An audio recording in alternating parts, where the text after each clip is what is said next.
Welcome everyone to my first video and my first review of 2024. I want to give a special thank you to all of you who are continuing to hang out here with me on this little channel. I appreciate every single one of you, and I need to give a special thank you to Don't Nod Games, who offered me a review code for this game. Very grateful, the first one that I've ever gotten, so it's a really fun experience, and I hope all of you enjoy. Yeah, good. Yeah. All right, ready for a movie? Think so. Okay. Hang on, where's DeMarco? Huh? Huh? I said, I don't know. Okay. You can catch up, it's fine. Yeah. Wait. I know where he is. Give me a little bit.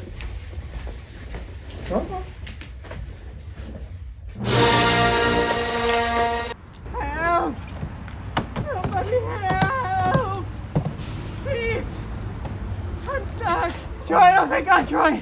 Please, get me down! DeMarco, you can't keep doing this. But I was training for Jusant! Yeah, I know, I've heard you before, but you can't just keep climbing on everything. Please get me down from here! Just come down, you're not even that high. I don't want to die!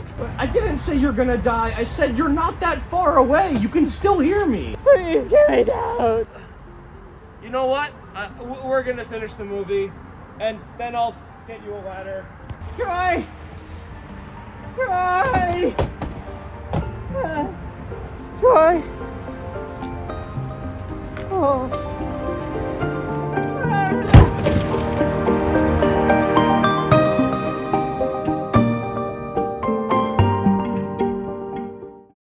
Ladies and gentlemen, one of the absolute highlights that I can say about Jusant is it completely feels unique from every other experience that I have played this year. And I'm not making a haha, it's 2024 New Year joke. I actually mean one of the most unique experiences of any 2023 release. While games like RoboCop show one end of the gaming spectrum where you're walking headstrong into gunfire, picking up foes, meleeing them, and throwing them across the room, Jusant is the complete other side of that spectrum. It has no action moments really, it has no enemies, it's just you and the climb before you. Now for some that might seem like a turnoff, but for the rest of you, this is what these types of experiences are about. It's exactly what you're looking for, and I'm happy to say that Jusant does it incredibly well, and uniquely so too. These types of games are about the quiet moments, looking out at distant landscapes and wondering if there's pockets of civilization out there. It's about making those swings across platforms, listening to the wind gushing by as you do, or looking at the environmental storytelling with shops and gathering places and houses and wondering why the fudge anybody thought it was a good idea to put their backyard on the edge of a 90-degree cliffside. I mean, look, scenic view for property value. I totally understand, but you and Johnny throwing around the old pigskin. One of you goes to catch it and then just... Ooh. Damn. He took the football with him. These are the moments that you're probably, well, not that last one, but those peaceful moments are the ones that you're looking for, either because you appreciate these types of experiences or you're looking for a break from a lot of the high-octane games that more frequently release, and you'll absolutely find that with Jusant. Even when compared to other similar-ish style of games, think Planet of Lana or Journey, Jusant manages to stand out for itself through the unique gameplay that it offers, and it looks damn fine while doing so, with unique environments, creative creatures, beautiful art styles, all that move like a painting in motion, and it's one of the most important features that it combines all of this for me when I play these types of experiences. But furthermore, Jusant shows that you don't need to have dramatic action and chase moments to make a game exciting, to have it keep your attention. Instead, Jusant does it creatively by introducing a lot of new mechanics through each chapter as you keep progressing, and that's what made it fun to continue on. Don't get me wrong, when I say there's no real action sequences, it doesn't mean that there's not standout moments that the game has to offer. It absolutely does. Those moments where you sit back, you're watching whatever's playing out on screen, single tear rolls down the cheek over a childlike smile, and you realize to yourself, This is why I love video games. It's absolutely here. Jusant has those moments, it evokes those emotions, hits you in those feels, and you walk away feeling pretty good, inspired by what the developers at Don't Nod have been able to create. But what exactly is the story here? Like other similar-ish titles that I mentioned before, Jusant sort of plops you into the world with little to no explanation at all, but a clear objective as to what you need to do.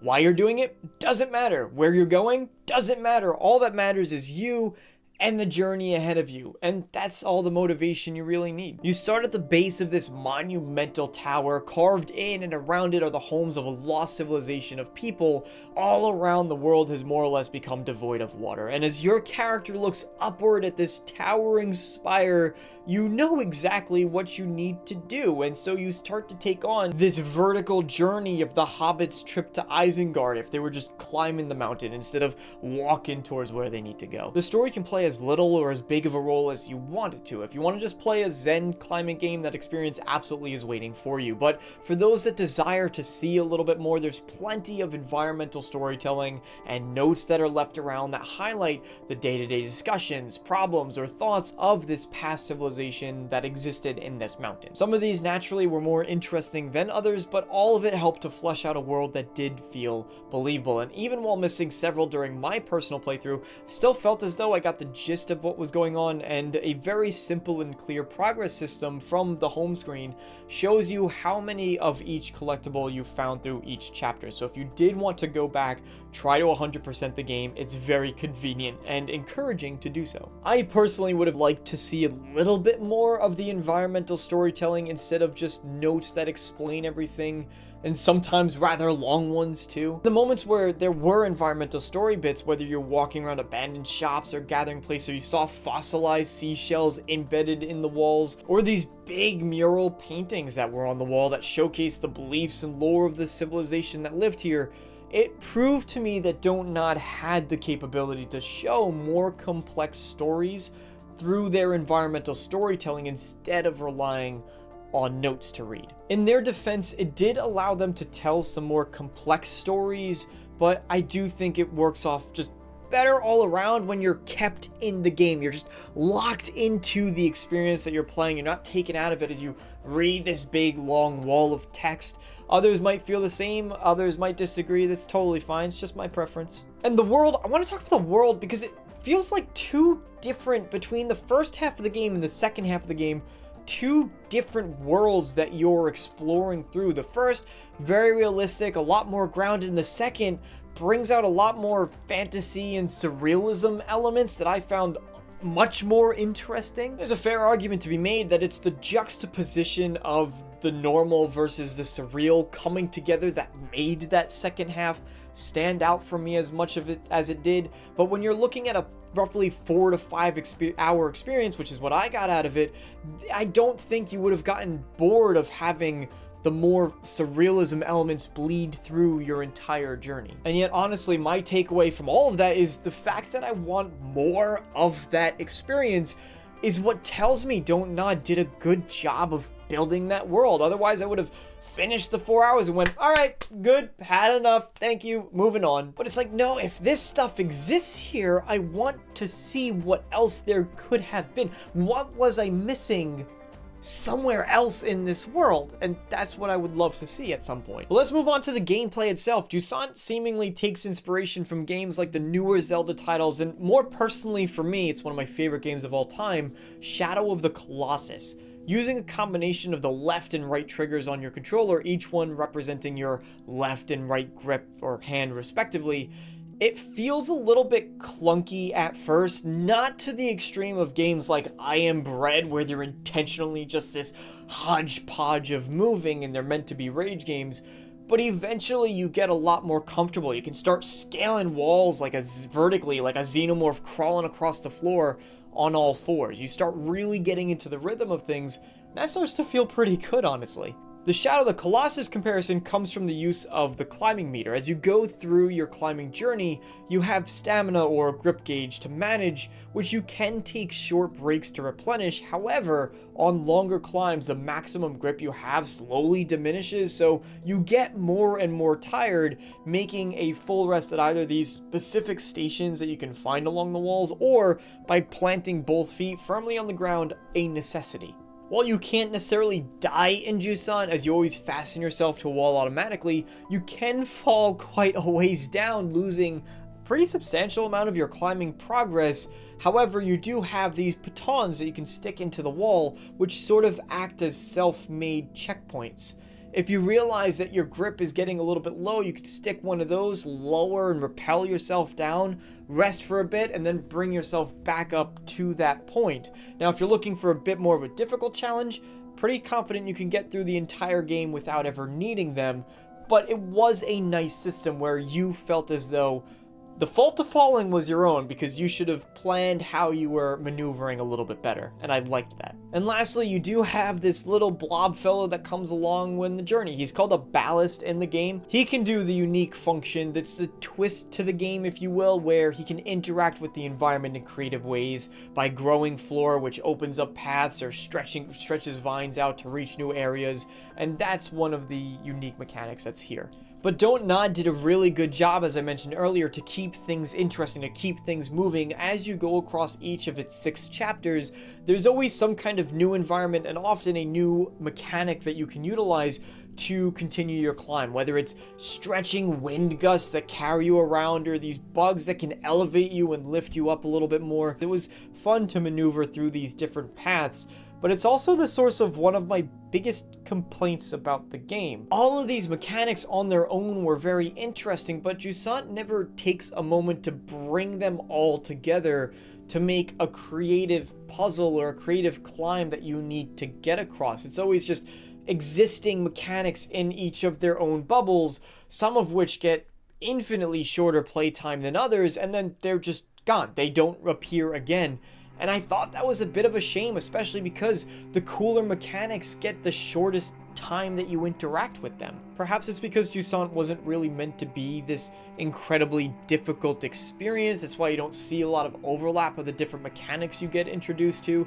There are different routes that you can go around and different ways that you can climb up certain areas, which some are more difficult than others, and I did appreciate that though. But all in all, with about a 4-hour experience, 5 to 6 if you're trying to make sure you find everything, Don't Nod did a fantastic job. It didn't overstay its welcome, and they really did hit that Goldilocks zone for me. And so before we hop on to our final verdict for Jusant, I did want to touch a little bit on the visuals more and the music of the game, which absolutely deserves a call out. As far as visuals go, naturally the gameplay should speak for itself, but each of the environments I was very grateful had vastly different experiences laid out before you, but it was reinforced by interesting, unique, and differentiating color palettes that help distinguish them from one another. The blue hues in the lower section of the tower that give way to vibrant oranges and yellows, to the gray greens as you continue to climb, it all blends in really well to create a beautiful world that you're glad to get lost in. And then there's the music, and I don't want to butcher the composer's name. I'll have it written,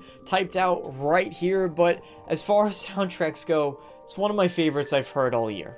The piano and orchestral melodies grow in a grand, epic manner that never felt disproportionate to what you were doing on screen, which I don't think enough people often appreciate, whether you were reaching for new heights, jumping for dramatic holds, or swinging across massive gaps. It all was done implemented very well, and some tracks incorporate more synth elements, providing a more dreamy science fiction type vibe. Others, like one called 9C+, even gave me feelings of Jack Wall's Mass Effect soundtrack, which absolutely hit it home for me. I'm very curious if that was actually some inspiration for some of the tracks that were present in Jusant. But that's at least what I took from it. If you are a fan of soundtrack music, you really do owe it to yourself. Check this one out, even if you're not playing the game. It is that good. And with all that, it leads us to our final verdict for Jusant, and that, everyone, is going to be a 9 out of 10, with a stellar world, a beautiful soundtrack, distinctive art style, and some stellar standout moments that I will carry with me for quite a while. Jusant absolutely nails everything that it sets out to do. While yes, I would have preferred to spend more time with the latter half of the game and some of the things that it introduces there, it by no means took away from the experience, and I think largely because it was all wrapped up with an easy weekend gaming session, it was worth the time that was spent, and absolutely is worth it at full price, especially if you're a fan of games like Abzu, Journey, Planet of Lana, and other similar artistic styled games. When it was first revealed, I was very excited for Jusant, but admittedly, it was one that I might have otherwise slept on. So thank you so much, Don't Nod, again for providing me for a review code to hop into this world, to hop into this game, and I hope that this review convinces some of you out there to go out and try it for yourself, because Don't Nod proves once again why a lot of people hold them very beloved as one of their favorite indie developers. Thank you all so much for watching. I hope you enjoyed, and don't climb on random things. It's probably not safe. So long, everybody.